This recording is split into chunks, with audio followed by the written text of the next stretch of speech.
Good day, dear brothers and sisters. I am Sis Leslie and welcome to Word from Home.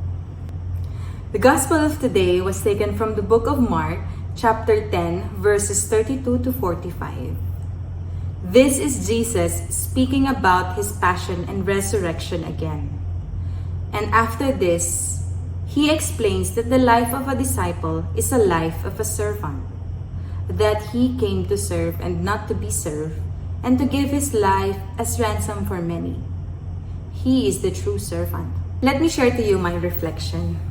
Living a life in this community, I was given different situations where I have to continuously challenge myself from being who I was to someone I should be, becoming Christian. Oftentimes, I hear statements or phrases that lets me think once more. Or shall I say, I'll get back to you later. And as I go day by day, it has built something in me that I should always desire. The desire to know and understand better. Let me give you an example. Who can relate to the phrase or who cannot relate to the question, why me? Why not them? Why does it have to be me? Or sa mas madaling salita at mas lagi nating sinasabi, ba't ako? Oo, ikaw. Ikaw yung napili, ikaw yung gagawa, ikaw yung naatasan. Ikaw nga. Saan natin ito naririnig? Tuwing may service. Now, the next statements may sound differently, but please allow me to say it, because even I, at first, was puzzled. This gospel is difficult to understand, but when it came to the story of the true servant, it gave me a totally different perspective.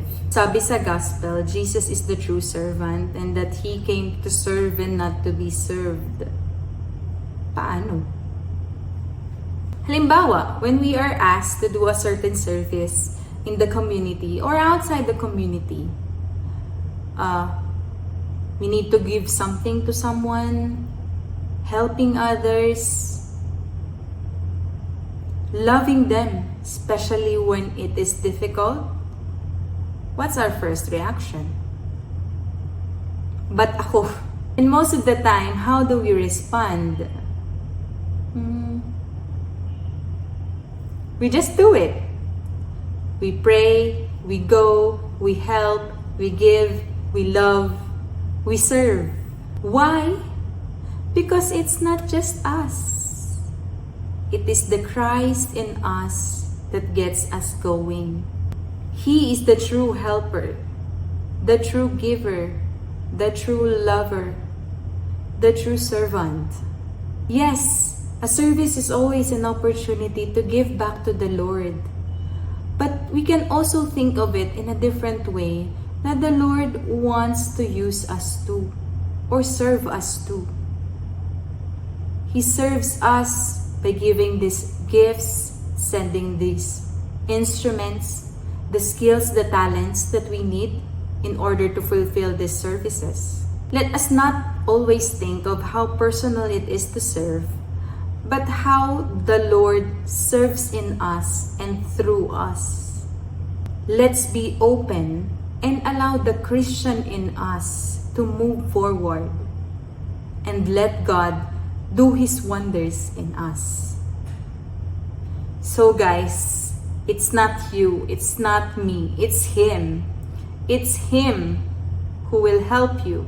It's Him who will use you, who will mold you, who will put you through any service.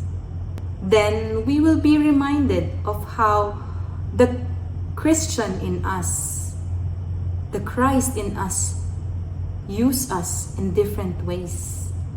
How the Christ in us moves.